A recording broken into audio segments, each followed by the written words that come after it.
রসুলের চাচাতো ভাই আব্দুল্লাহ ইবনে আব্বাস রাদিয়াল্লাহু তাআলা আনহুমা, যার জন্য আল্লাহর রসুল দোয়া করছিল, আল্লাহুম্মা আল্লিমহুল কিতাব, আয় আল্লাহ আমার চাচাতো ভাইকে তাফসীরের জ্ঞান দান করেন, সিনার সাথে সিনা লাগাইয়া।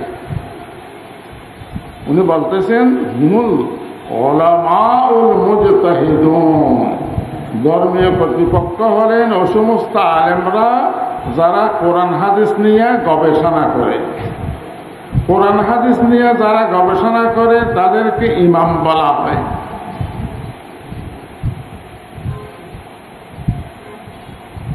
তারা এমন বুঝে কোরআন, তারা আর কোরআন এক হয়ে গেছে, কোরআন পুরুষ। ये राज किसी से नहीं मालूम के मोमिन कारी नजर आता है हकीकत में है कुरान। যারা কোরআন হাদিস বুঝে কোরআন পড়ে তারা দেখতে লাগবে কারি, কারি মানে কোরআন পড়নেওয়ালা, কোরআনের পাঠক। দেখতে লাগে যে কোরআনের পাঠক, কোরআনের পাঠক নয়, তারা স্বয়ং কোরআনের মতো হয়ে গেছে, কোরআন পুরু। আবু হানিফা রাহমাতুল্লাহ আলাইহি জীবনে লেখা আছে, রমজান মাসে 61 খতম দিতেন। দিনের বেলা 1 খতম, রাত্রির বেলা 1 খতম, 60 খতম, তারাবির নামাজে 1 খতম, 61 খতম পবিত্র কোরআনে শুধু রমজান মাসে দিয়েছেন। আবু হানিফা রাহমাতুল্লাহ আলাইহি 4 ইমামের মধ্যে 1 নম্বর ইমাম। 8 জন সাহাবীর সাথে আবু হানিফার দেখা। যারা সাহাবীর সাথে দেখা হয় তাদেরকে তাবেঈ বলা হয়, তাবেঈ বলা হয়। এই বুড়ো ওয়াহদুন ওয়াজের সামনে বইয়ে দেয়, একবার বইয়ে একবার উড়ে, তারপরে ওয়াজের মধ্যে দিতে ইন হন পয় বইয়ে দেন শতানে বয়াগারা দেয়। শতানের বলে একটা বাহিনী আছে মাহফিল নষ্ট করার জন্য।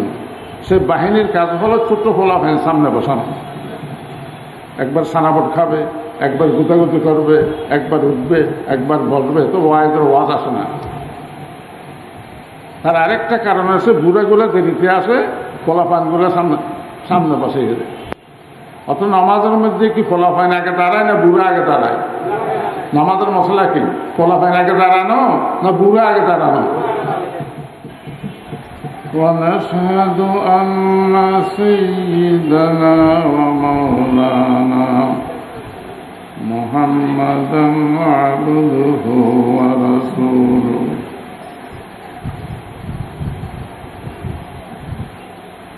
اللهم صل على سيدنا محمد وعلى آل سيدنا محمد كما صليت على سيدنا إبراهيم وعلى آل سيدنا إبراهيم إنك حميد مجيد اللهم صل على محمد كلما ذكره الذاكرون وكلما غفل عن ذكره الغافلون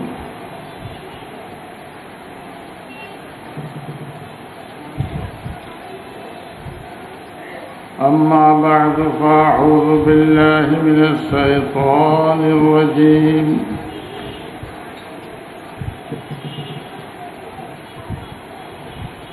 بسم الله الرحمن الرحيم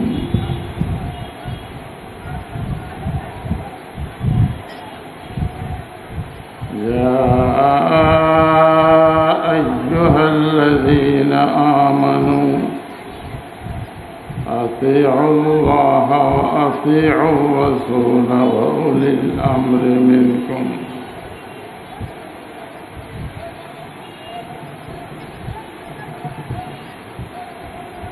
وقال تعالى فلولا نفر من كل فرقة منهم طائفة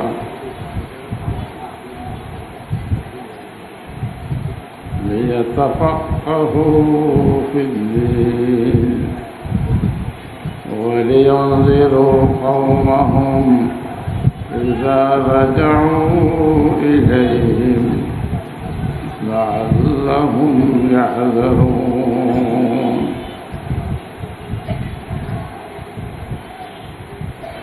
وقال تعالى فاسألوا أهل الذكر إن كنتم لا تعلمون. صدق الله العظيم. وقال رسول الله صلى الله عليه وسلم لا أدري ما بقائي فيكم فاقتدوا بالذين من بعدي أبي بكر وعمر رضي الله عنهما.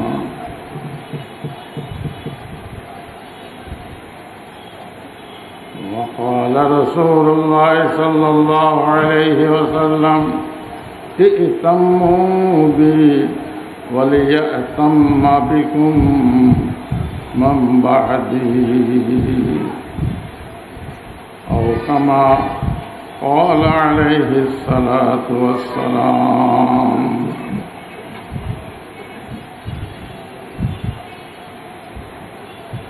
সম্মানিত সভাপতি, উপস্থিত মুহতারাম উলামা ও মাশায়েখ দামাত বরকাতুহুম, উপস্থিত সম্মানিত বেরাদারান ইসলাম,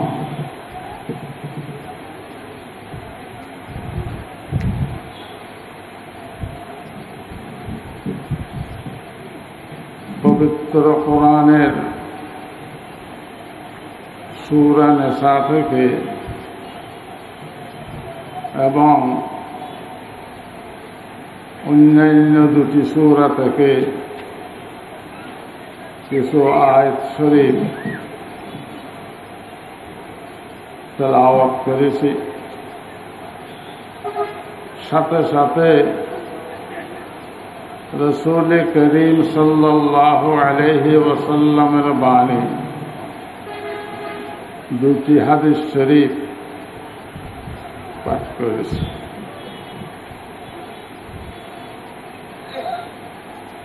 আল্লাহ পাক যারা ঈমানদার তাদেরকে সম্বোধন করে বলতেছেন, হে ঈমানদারগণ, আল্লাহকে মানো। আল্লাহকে মানো এটার অর্থ হলো কোরআন মতে আমল করো। কোরআন আল্লাহর কালাম।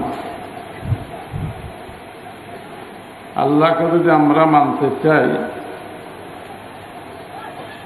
কোরআন মতে আমল করতে হবে।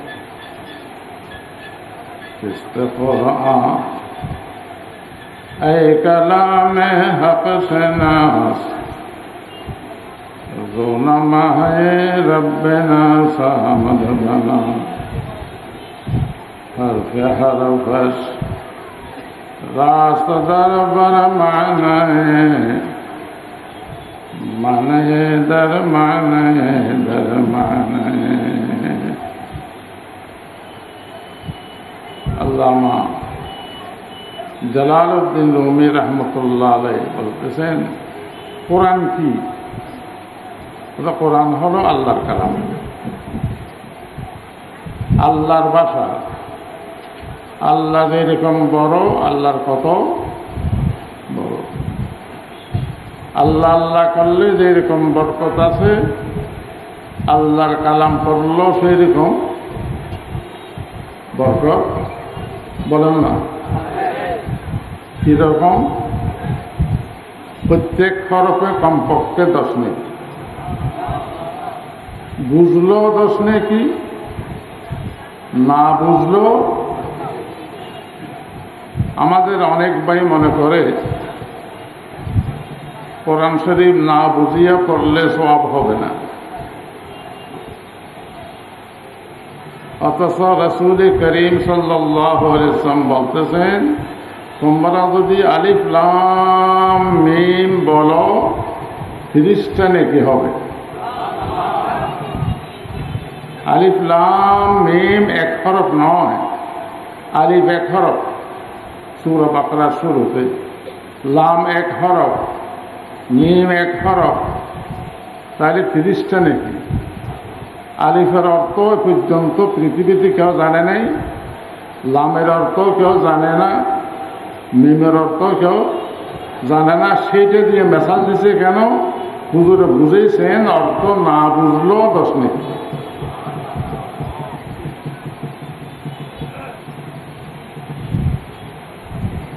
আল্লাহকে মান, আল্লাহর কালাম পবিত্র কোরআন মতে আমল করো।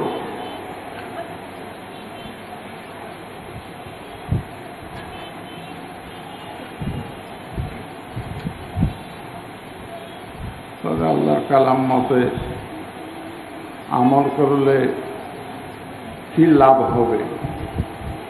বর্তমান বৈজ্ঞানিক জমানা হতে লাভে লোয়া বয়, অলাভে তো লয়।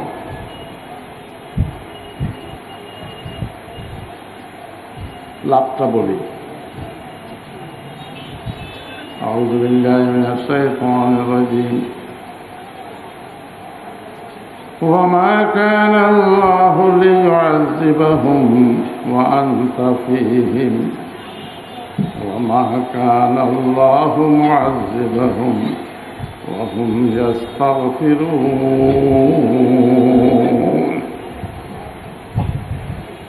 আল্লাহ পাক বলেন, ও আমার হাবিব, যতদিন পর্যন্ত আপনি জীবিত আছেন আমি বিশ্বব্যাপী কোনো আযাব দেব না।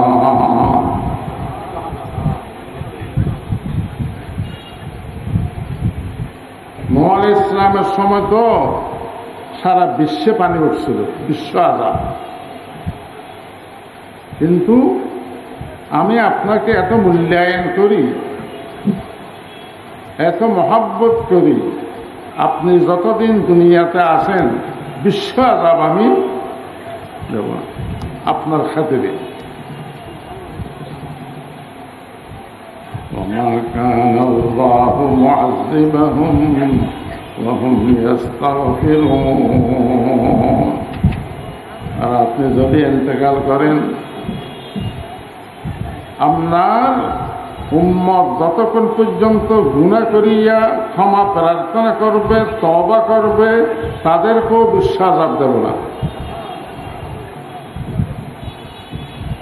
তাহলে আল্লাহ বলতেছে, তওবা করলে, ক্ষমা প্রার্থনা করলে বিশ্ব আযাব হবে না। এখন তো বিশ্ব আযাব চলতেছে। করোনা কি বাংলাদেশে না সারা বিশ্বে? সারা বিশ্বে। এই জন্য আমরা গুনাহ করি, তওবা করি না। সুদ বন্ধ হয় নাই, ঘুষ বন্ধ হয় নাই, উলঙ্গ নাচ টেলিভিশনে বন্ধ হয় নাই, রেডিওর প্রেমের গান বন্ধ হয় নাই, পুরস্কারটা বন্ধ হয় নাই। তো করোনা না হলে কি হবে? আমি তো শেষ রাত্রে উঠিয়া দোয়া করি, আয় আল্লাহ, আমার গুনার জন্য আমি তওবা করতেছি, কিন্তু সরকারি কর্তৃপক্ষ এবং বিরোধী নেতৃবৃন্দ তাদের উপর আমার ক্ষমতা চলবে না। তবে আল্লাহ দোয়া করতেছি, তাদেরকেও তওবা করার তৌফিক দান করো। আমি কসম করে বলতে পারবো, আমাদের নেতৃবৃন্দ সব গুনাহ থেকে যদি তওবা করে আল্লাহর কাছে, আগামীকাল থেকে করোনা বন্ধ।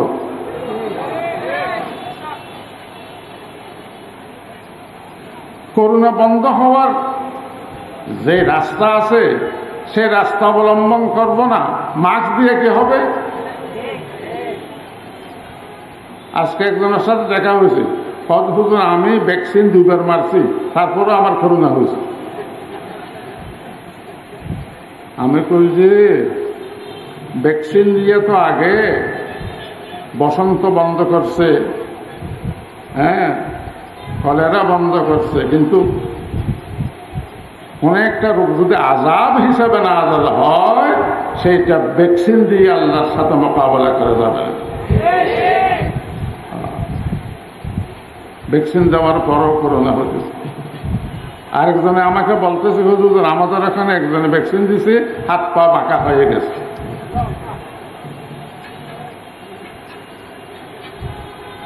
আল্লাহর সাথে ভাই মোকাবেলা করা যাবে না। আল্লাহ নারাজ হয়ে গেছে, সারা বিশ্বে আযাব শুরু হয়ে গেছে। এখানে আমাদের একমাত্রই হলো সকলে মিলিয়া আল্লাহ পাকের দরবারে তওবা করা। এছাড়া কোনো উপায় নেই। কয় বছর তাকে করোনা বলা যায় না, এখন 1 বছর প্রায় হয়ে আসছে। 8ই মার্চ শুরু হয়েছে, এখন এই যে কয়েকদিন পরে মার্চ শুরু হয়েছে, আজকে 27শে ফেব্রুয়ারি, কালকে 28শে ফেব্রুয়ারি, তারপর মার্চ শুরু হবে। 1 বছর তো হয়ে গেল। মাস্ক তো প্রতিকার, একটা রোগ হয়ে গেছে তার থেকে বাঁচার জন্য প্রতিকার হল না, কিন্তু করোনা যেন না হয় তার প্রতিরোধের ব্যবস্থা করতে হবে। প্রতিরোধ হল আল্লাহ পাকের দরবারে ক্ষমা প্রার্থনা করা আর তওবা করা। আল্লাহ পাক বলতেছেন আতিউল্লাহ, আল্লাহর কথা মানো। আল্লাহর কথা যদি মানতাম করোনার থেকে বাঁচতাম, তাহলে লাভ না ক্ষতি? ওয়া আতিউর রাসূলা, রসুলের কথাও মানতে হবে। আল্লাহ পর্যন্ত পৌঁছতে রসুল লাগবে। একজন মানুষ যদি সারা জীবন লা ইলাহা ইল্লাল্লাহ পড়ে, মুহাম্মদুর রাসূলুল্লাহ যদি না পড়ে, তাকে ঈমানদার বলা হবে। রসুলের কথা মানতে হবে। রসুলের কথা মানা মানে হাদিস মতে আমল করা। তাহলে কি বলতেছেন? কোরআন মতে আমল করো, হাদিস মতে আমল করো। কোরআন কেবল সৌদি আরবের জন্য নাযিল হয়নি, সারা বিশ্বের জন্য কোরআন। আমাদের নবী বিশ্ব নবী, আমাদের নবীর কিতাবও বিশ্ব কিতাব। তাহলে আমাদের জন্য কোরআন নাযিল হয়েছে। তো আমাদের দেশের সাধারণ মানুষ কোরআনও বুঝে না, হাদিসও বুঝে না। তো তারা কোরআন মতে কিভাবে আমল করবে, হাদিস মতে কিভাবে আমল করবে? সেই রকম একটা প্রশ্ন আসবে যে আল্লাহ পাকের জানা আছে। আল্লাহ পাক একটা কথা বাড়াই দিছে, ওয়াউলিল আমরি মিনকুম, তোমাদেরকে কোরআন হাদিস বুঝিয়ে দেওয়ার জন্য যোগে যোগে কিছু ধর্মীয় কর্তৃপক্ষ থাকবে। উলিল আমর মানে ধর্মীয় কর্তৃপক্ষ। ধর্মীয় কর্তৃপক্ষ কে? রসুলের চাচতো ভাই আব্দুল্লাহ ইবনে আব্বাস রাদিয়াল্লাহু তাআলা আনহুমা, যার জন্য আল্লাহর রাসূল দোয়া করছিল, আল্লাহুম্মা আল্লিমহুল কিতাব, আয় আল্লাহ আমার চাচতো ভাইকে তাফসীরের জ্ঞান দান করেন, সিনার সাথে সিনা লাগাইয়া। উনি বলতেছেন হুমুল উলামাউল মুজতাহিদুন, ধর্মীয় কর্তৃপক্ষ হলেন ও সমস্ত আলেমরা যারা কোরআন হাদিস নিয়ে গবেষণা করে। কোরআন হাদিস নিয়ে যারা গবেষণা করে তাদেরকে ইমাম বলা হয়।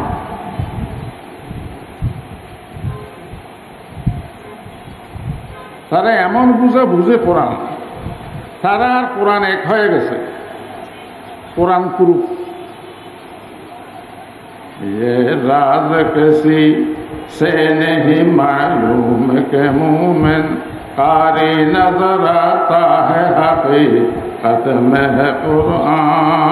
যারা কোরআন হাদিস বুঝে কোরআন পড়ে তারা দেখতে লাগে যে কারি আরে মানে কোরআন পড়ে নেওয়ালা কোরআনের পাঠক দেখতে লাগে যে কোরআনের পাঠক কোরআনের পাঠক নয় তারা স্বয়ং কোরআনের মতো হয়ে গেছে কোরআন পুরু আবু হানিফা রাহমাতুল্লাহ আলাইহি জীবনে যে লেখা আছে রমজান মাসে 61 খতম দিতেন দিনের বেলা 1 খতম রাত্রির বেলা 1 খতম 60 খতম তারাবির নামাজে 1 খতম 61 খতম পবিত্র কোরআনে শুধু রমজান মাসে দিয়েছেন আবু হানিফা রাহমাতুল্লাহ আলাইহি 4 ইমামের মধ্যে 1 নম্বর ইমাম 8 জন সাহাবীর সাথে আবু হানিফার দেখা যারা সাহাবীর সাথে দেখা হয় তাদেরকে তাবেঈ বলা হয় তাবেঈ বলা হয় এই বুড়ো ওয়াহদুন ওয়াজের সামনে বইয়ে দেয় একবার বইয়ে একবার উড়ে তারপরে ওয়াজের মধ্যে স্টাফে ইনহন পোয়া বইয়ে দেন শতানে বয়া করা দেয় শতানের বলে একটা বাহিনী আছে মাহফিল নষ্ট করার জন্য সেই বাহিনীর কাজ হলো ছোট্ট ফোলাফেন সামনে বসানো একবার সানাবট খাবে একবার গুতাগুতি করবে একবার উঠবে একবার বসবে তো ওয়াজের ওয়াজ আসে না তার আরেকটা কারণ আছে বুড়াগুলো দেরিতে আসে ফলাফানগুলো সামনে সামনে বসে গেলে অত নামাজের মধ্যে কি ফলাফাইন আগে দাঁড়ায় না বুড়া আগে দাঁড়ায় নামাজের মশলা কি ফলাফাইন আগে দাঁড়ানো না বুড়া আগে দাঁড়ানো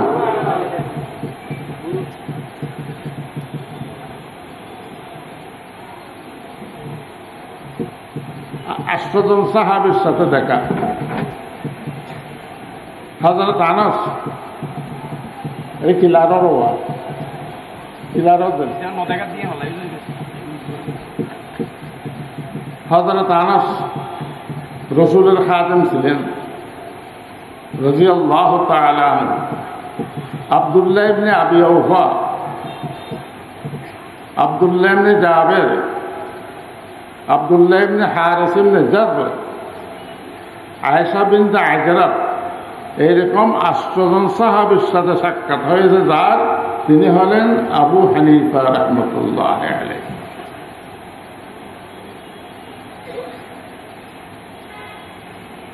তাইলে কোরআন বুঝার জন্য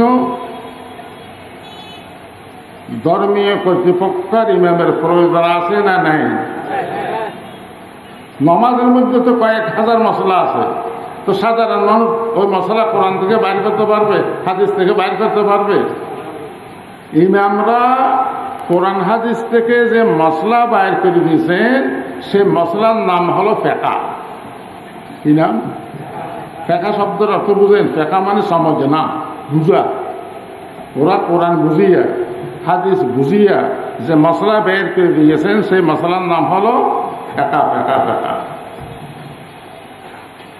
আল্লাহ পাক কি বলতেছেন ওয়ালাউলা নাফারা মিন কুল্লি ফিরকাতিন মিনহুম তাইফাতুন লিয়াতাফাক্কাহু ফিদ্দীন প্রত্যেক এলাকা থেকে কিছু মানুষ বের হতে হবে ফিকহ শিখার জন্য কোরআনের আয়াত বলতেছে আমি লিয়াতাফাক্কাহু ফিদ্দীন ফিকহ শিখার জন্য কিছু লোক জিহাদ করবে কিছু লোক ফিকহ শিখবে যারা ফিকহ শিখবে তারা যখন বাড়ি ঘরে যাবে যারা মুজাহিদিন ফিকহ শিখার জন্য আসতে পারে নাই তাদেরকে বলবে এবং তারা সে মতে আমল করবে রাসূলের জামানায় সাহাবায়ে কেরাম সকলে আলেম ছিল না সেই জন্য কিছু সাহাবী আব্দুল্লাহ ইবনে আব্বাস রাদিয়াল্লাহু তাআলা আনহুমাকে ইমাম মানিয়ে চলত তিনি যেভাবে বলে সেভাবে চলে কিছু সাহাবী যায়েদ ইবনে সাবিত রাদিয়াল্লাহু তাআলা আনহুকে ইমাম মানিয়ে চলত কিছু সাহাবী আব্দুল্লাহ ইবনে ওমর রাদিয়াল্লাহু তাআলা আনহুকে ইমাম মানিয়ে চলত রাসূলের ইন্তেকালের পরে কিছু সাহাবী আব্দুল্লাহ ইবনে মাসউদ রাদিয়াল্লাহু তাআলা আনহুকে ইমাম মেনে চলত তাহলে ইমাম মানিয়ে চলার পদ্ধতি রসুলের ইন্তেকালের পর থেকেই শুরু হয়ে গেছে। শেখ ফরিদ অলিকুল শিরোমণি শেখ ফরিদ কি বলে, ইমামা নেক করদন ইজতিহাদ রহমতে হক বরওয়ানে জুমলাবাদ। যে সমস্ত ইমামরা কোরআন হাদিস নিয়ে গবেষণা করেছেন, আল্লাহ পাক তাদের উপর রহমত নাযিল করেন।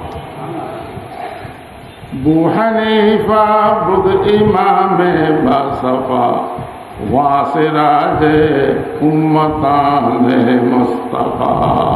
শেখ ফরিদ রহমতুল্লাহ আলাইহি বলতেছেন, একজন উচ্চাঙ্গের ইমাম হলেন আবু হানিফা রহমতুল্লাহ আলাইহি। তিনি উম্মত মুহাম্মদের একটা চেরাগ। চেরাগ হবে না। 40 বছর এশার নামাজের ওজনিয়া ফজরের নামাজ পড়েছেন। সারা রাত্রে কোরআন হাদিস নিয়ে গবেষণা করেছেন। 40 বছর সোজা কথা না। لقد ضان البلاد ومن عليها إمام المسلمين أبو حنيفة। আবু হানিফা রাহমাতুল্লাহ আলাইহি আমাদের সুবিধার জন্য যে অবাধ রাখছেন, তিনি মনে করলেন সাধারণ মানুষ তো কোরআন হাদিস বুঝবে না, মশলা কোথায় পাবে। তিনি টেক্সটাইল মিলের মালিক, কাপড়ের ফ্যাক্টরি, টেক্সটাইল মিল। 300 কর্মচারী সেখানে কাজ করে সেই জমানায়। 40 জন বড় বড় আলেমকে নিয়ে একটা কমিটি গঠন করলেন। আপনারা আমার বাড়িতে থাকবেন, আপনাদের যাবতীয় খরচ, খানা সহ সমস্ত খরচ আমার টেক্সটাইল মিল থেকে আমি বহন করব। আপনাদের কাজ হবে কোরআন হাদিস নিয়ে গবেষণা করবেন, আর কোরআন হাদিস থেকে মশলা বাহির করবেন, মশলা বাহির করে আমাকে দেখাবেন, আমি সেটাতে অ্যাটেস্টেড করে সাক্ষ্য করব। এই ফেকার মজলিস, ফেকার কমিটি। ওই টেক্সটাইল মিলে যা ইনকাম হয় ওই সব ফেকার জন্য খরচ করে। সেই জন্য দ্বিতীয় ইমাম শাফঈ রাহমাতুল্লাহ আলাইহি বলতেছেন, যে সারা বিশ্বে ফিকহ শাস্ত্র নিয়ে যারা কাজ করতেছে এরা সব আবু হানিফার আধ্যাত্মিক ছাত্র। সাফিল ফিকহ আয়ালুন আলা ফিকহিল ইমাম আবি হানিফা। ফিকহ শাস্ত্রের আবিষ্কার সর্বপ্রথম কোরআন মতো আমল করিয়া, আল্লাহ বলতে যে ফিকহ ছিল সেইটা মতো আমল করিয়া সর্বপ্রথম ফিকহ শাস্ত্রের বুনিয়াদ স্থাপন করেছেন হযরত ইমাম আবু হানিফা রাহমাতুল্লাহ।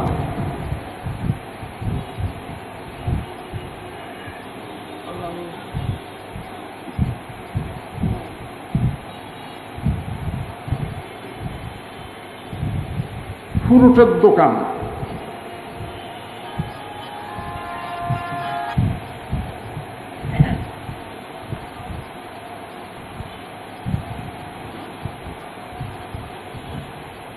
আপেলও বেচতেছে, পেয়ারও বেচতেছে। আমাদের চট্টগ্রামে গয়াম বলে, ঢাকার দিকে পেয়ারা বলে, টাঙ্গাইলে সবরি বলে, গয়ামকে সবরি বলে। আপেলের দোকানে আপেলও আছে, গয়ামও আছে, পেয়ারও আছে। দুজন লোক গেছে, একজনের বয়স হলো 80, একজনের বয়স হলো 30। যার বয়স 30 সে ফ্রুটের দোকানদারকে বলে যে আমাকে একটা আপেল দাও, একটা গয়াম দাও। সামনে একটা চুলা আছে, বসে বসে আপেলও খাইতেছে, গয়ামও খাইতেছে। 80 বছরের লোকটা দাঁড়িয়ে আছে, আপেলও কিনে না, গয়ামও কিনে না, চোখের থেকে ফোঁটা ফোঁটা পানি পড়তেছে। কেন? আপেল সাবানের মতো দাঁত নেই। গয়াম সাবানের মতো দাঁত নেই, আপেলও খাইতে পারতেছে না, গয়ামও খাইতে পারতেছে না। চোখের থেকে মানুষের বলে যে দাঁত থাকতে দাঁতের মূল্য বুঝে না। পাশে একটা জুস মেশিনের দোকান আছে, পুরোটা দোকানের পাশে। সে দেখছে, চাচা এদিকে আসেন, আপনি কাঁদেন কেন? বলতো বাবা দাঁত থাকতে দাঁতের মূল্য বুঝি নেই, এখন আপেলও খাইতে পারতেছি না, দাঁত না থাকার কারণে গয়ামও খাইতে পারতেছি না। বলছে আমি যদি আপনাকে খাওয়াই,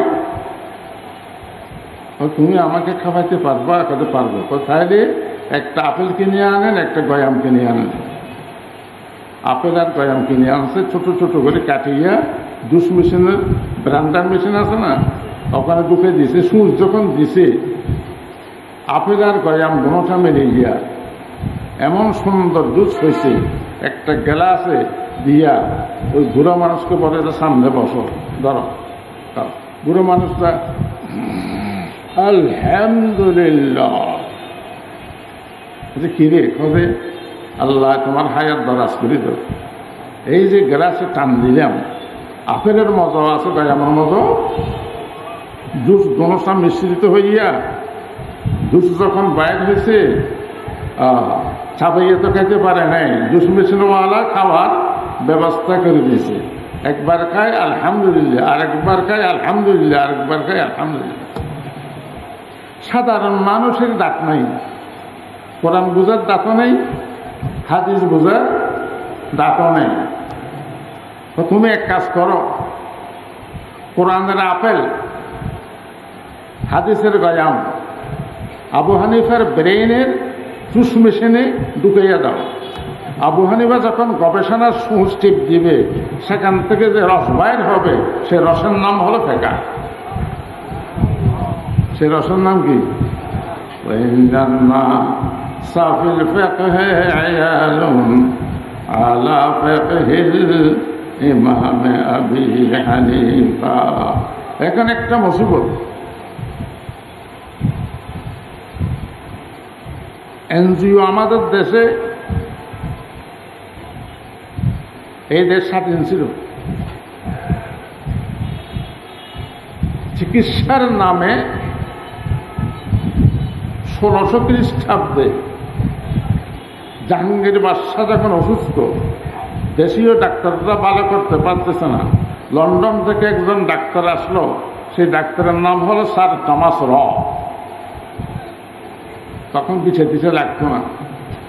জাহাঙ্গীর বাদশার সাথে দেখা করলো, স্যার আপনি অসুস্থ হয়েছেন শুনে আমি লন্ডন থেকে আসছি আপনার চিকিৎসা করার জন্য। মহাসম্রাট মহারাজ তো খুব খুশি, আপনি আমার চিকিৎসা করেন। চিকিৎসা করেছে, ভালো হয়ে গেছে। ভালো হওয়ার পরে যে আমি কি চলে যাব? আপনার দেশে তো অনেক রুগী, আমি কি থাকবো না চলে যাবো? কোথায় আপনি থাকতে পারলে তো ভালো। এই যে চিকিৎসার নামে স্যার টমাস রা এই দেশে আসলো, শেষ পর্যন্ত সে ইস্ট ইন্ডিয়া কোম্পানিকে লন্ডন থেকে আনিয়া এই দেশকে দখল করেছে। আসছিল চিকিৎসার নামে, উদ্দেশ্য চিকিৎসা নয়, দেশ দখল করা। তাহলে এনজিওরা কোনো সময় চিকিৎসার নামে আসে। আবার যখন সাইক্লোন ইত্যাদি হয়ে ঘর বাড়ি ভেঙে যায়, তখন এনজিও আসে আমাদের দেশে সেবার নামে। আসে নাই? কোনো সময় চিকিৎসার নামে, কোনো সময় সেবার নামে। তাহলে দুই রকমের এনজিও পেলাম। এখন একটা এনজিও বাইরে হয়েছে হাদিসের নামে। কিসের নামে? হাদিসের নামে। ওই দুই এনজিওর কথা বললাম যে তাদের গোড়া হল ইহুদি। হাদিসের নামে যেটা বাইরে হয়েছে, যেটা এখানে আমি প্রমাণ করব, সেইটার গোড়া ইহুদি।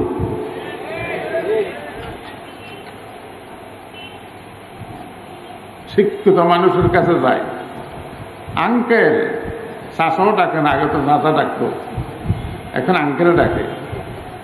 আঙ্কেল, আপনি কি কোরআন মতে আমল করবেন, নাকি হাদিস মতে আমল করবেন, না আবু হানিফার কথা মতে আমল করবেন? তো সাধারণ মানুষ না কোরআন মতে আমল করব, হাদিস মতে আমল করব বলবে না? আমি কই যে এটা কিরকম? একজন শিক্ষিত লোক, তার কেস আছে হাইকোর্টে, কেস আছে, ব্যারিস্টার ধরছে, আর ওখানে গিয়ে বলতেছে আপনার কেস কি আইন বই মতো চালাবে না ব্যারিস্টারের কথা মতো চালাবে? তো শিক্ষিত লোক যদি হয়, হয়তো ব্যারিস্টারে যে কথা বলবে, ব্যারিস্টার তো আইন বই মুখস্থ, ব্যারিস্টারে যে কথা বলবে সেটা আইন বইয়ের কথা। আইন বইয়ের বাইরে ব্যারিস্টার আছে নাকি? আবু হানিফা কোরআন হাদিসে ব্যারিস্টার। সুতরাং কোরআন মতো আমল করা, আবু হানিফার কথা মতো আমল করা মানে কোরআন মতো আমল করা, আবু হানিফার কথা মতো আমল করা মানে হাদিস মতে আমল করা। এই এনজিও এগুলো আমরা আগে বলতাম না।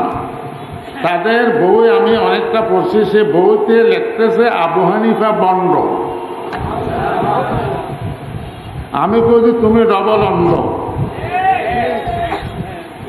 আবু হানিফাকে তুমি জানো?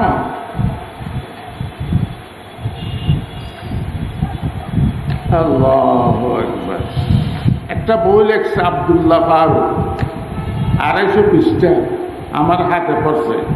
সেই বইয়ের সারাংশ হলো হানাফিরা আমরা যে কোরআন করি লা ইলাহা ইল্লাল্লাহ মুহাম্মাদুর রাসূলুল্লাহ, কলমা লা ইলাহা ইল্লাল্লাহ মুহাম্মাদুর রাসূলুল্লাহ, এইটা বলে অশুদ্ধ।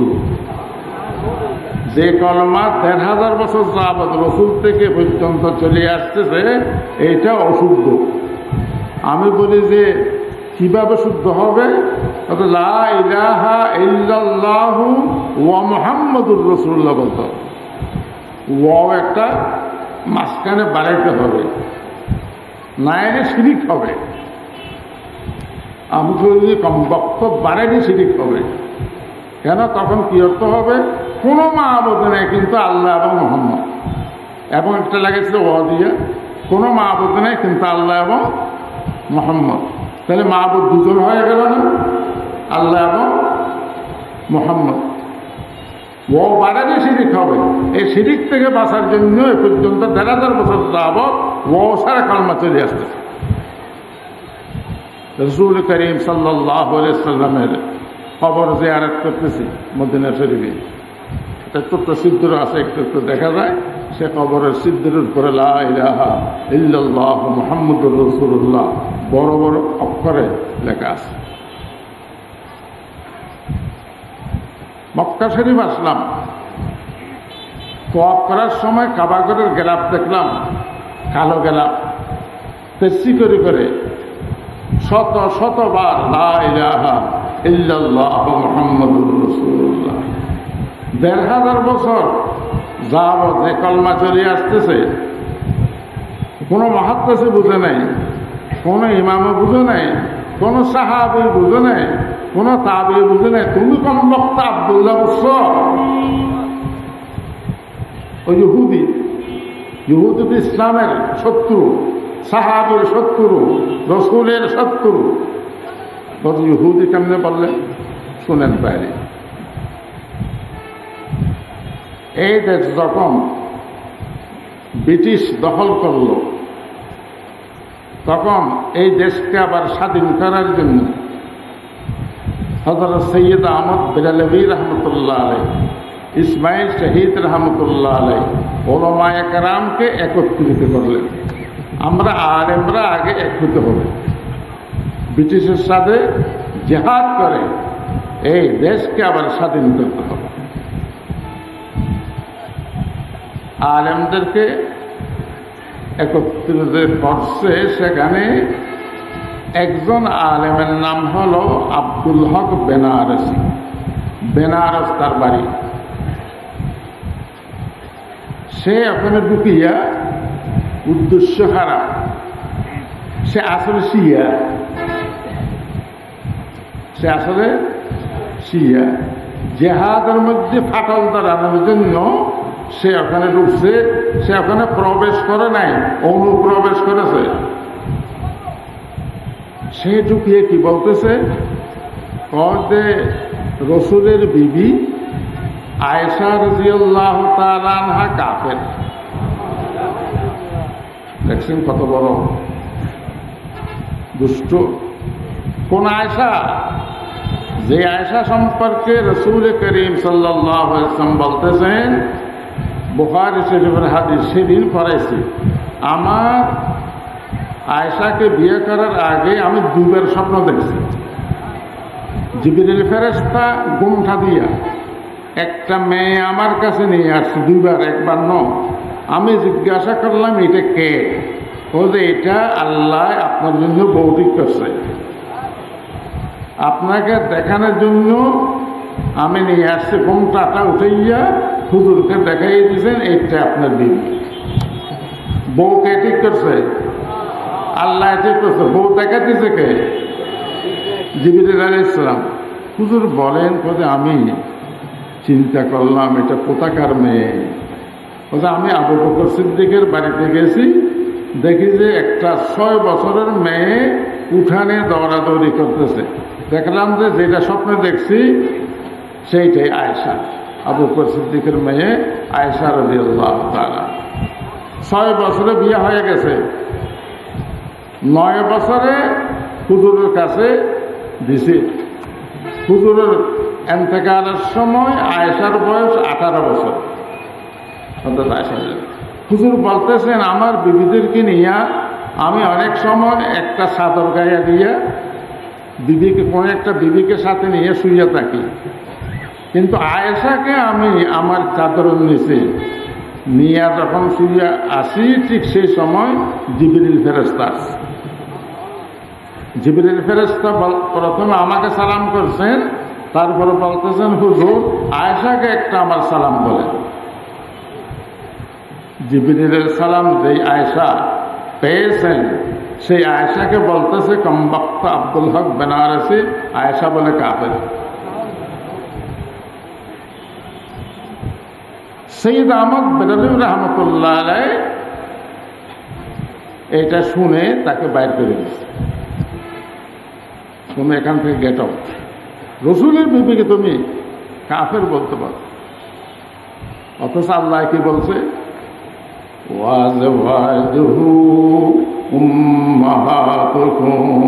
রসুলের বিবিরা তোমাদের মা। আয়েশা আমাদের মা, হাফসা আমাদের মা, উম্মে সালমা আমাদের মা, উম্মে হাবিবা আমাদের মা, জাইনাব আমাদের মা, সফিয়া আমাদের মা। রসুলের বিবিরা তোমাদের মা।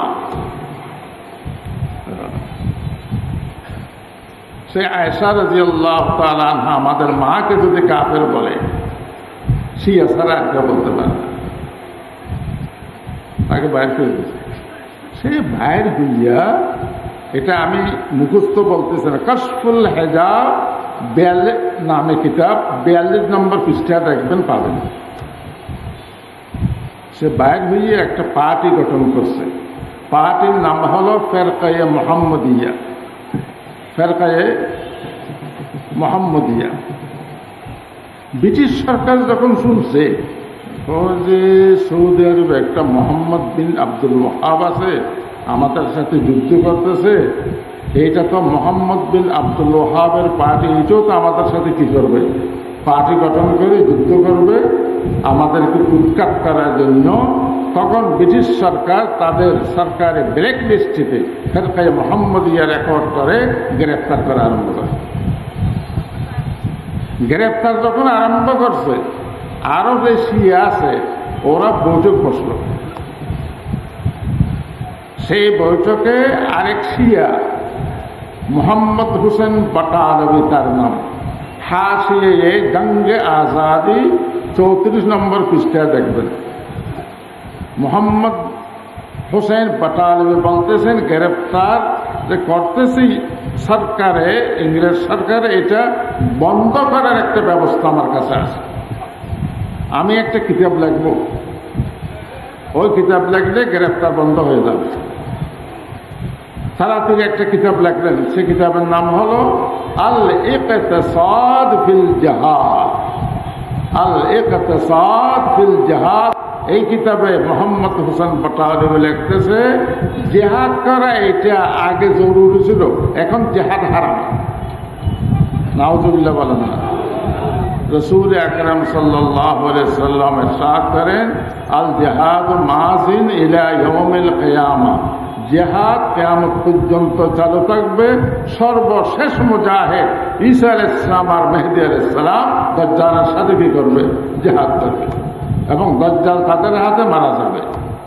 আর এই কিতাবে লেখছে যে ব্রিটিশ সরকারকে খুশি করার জন্য জিহাদ হারাম হয়ে গেছে, ব্রিটিশ সরকারের সাথে জিহাদ করা যাবে না, তোমরা যদি দুনিয়া এবং আখিরাতের কামিয়াবি কামনা করো ব্রিটিশ সরকারকে মানিয়ে চলো। এই বই সুন্দর করি ব্রিটিশ সরকারের যে 22 রয় তো লন্ডন থাকে, বইয়ের একটা 22 প্রিন্সিপাল আছে না, রয় তো লন্ডন, 22 রয় এখানে থাকে দিল্লি, 22 রয়ের কাছে হাদিয়া দিছে। সে পাইয়ে এমন খুশি হয়েছে, মোহাম্মদ হোসেন বাটালিকে ডাকছে, আপনাকে কয়েক হাজার ডলার পুরস্কার আপনার জন্য বাজেট করেছে, যে কিতাব আপনি লিখেছেন আপনি পুরস্কারের উপযুক্ত, আর আপনাকে কয়েকশো গুণ জমিন দিয়ে জমিদার বানিয়ে দিলাম। খুশি আছেন? বলে আপনি যা করেন, আর কিছু চান? আরেকটা জিনিস হলো, ওই যে ফেরকায়ে মুহাম্মদিয়া আপনাদের ব্ল্যাক লিস্টে ওই নামটা কাটি দেন, আরেকটা নাম লেখেন। আমরা আসলে আপনাদের পক্ষে, আমরা জিহাদের পক্ষে নয়। এখানে এই দেশে ইন্ডিয়াতে জিহাদের পক্ষে হলো হানাফিরা, আপনাদের বিরুদ্ধে হলেন হানাফিরা, আমরা আপনাদের দালাল। জিহাদের বিপক্ষে ওদের আপনাদেরকে চিনব কেমনে? ওদের একটা নাম লেখেন আহলে হাদিস। যেখানে যেখানে আহলে হাদিস বলবে বুঝবেন যে তারা আপনাদের পক্ষে, জিহাদের বিপক্ষে। তখন আহলে হাদিস নামটা ওখানে লেখাই দিল। সেখান থেকে আমাদের দেশে আহলে হাদিসের আবিষ্কার। তাইলে আহলে হাদিসের গোড়া হলো শিয়া, শিয়ার গোড়া হলো ইহুদি, কাদিয়ানের গোড়া ইহুদি, শিয়ার গোড়া ইহুদি, দাজ্জাল ইহুদি। আখেরি জমানা দাজ্জাল বাইর হবে, দাজ্জালও কি ইহুদি। সেই দাজ্জালের সাথে যে জিহাদ করবেন ইমাম মেহেদী আলাইহিস সালাম, তখন ইহুদিদের হাতে atom bomb, nitrogen, hydrogen bomb সব কিছু থাকবে। কিতাবে লিখতেছে একটাও কাজ করবে না, সব অকেজে হয়ে যাবে। ইমাম মেহেদী আলাইহিস সালাম যখন বের হবে জিহাদ করবেন, তাহলে সমস্ত অস্ত্র অকেজে হয়ে যাবে।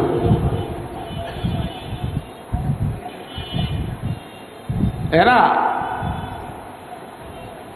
গ্রামে গ্রামে বিভিন্ন জায়গায় মানুষকে বলে আপনাদের নামাজ ঠিক নেই। কেমনে ঠিক হবে? হাত 3 বার উঠাতে হবে, বলে কিনা? একবার নামাজের শুরুতে, আরেকবার রুকুতে যাওয়ার সময়, আরেকবার রুকুর থেকে উঠার সময়।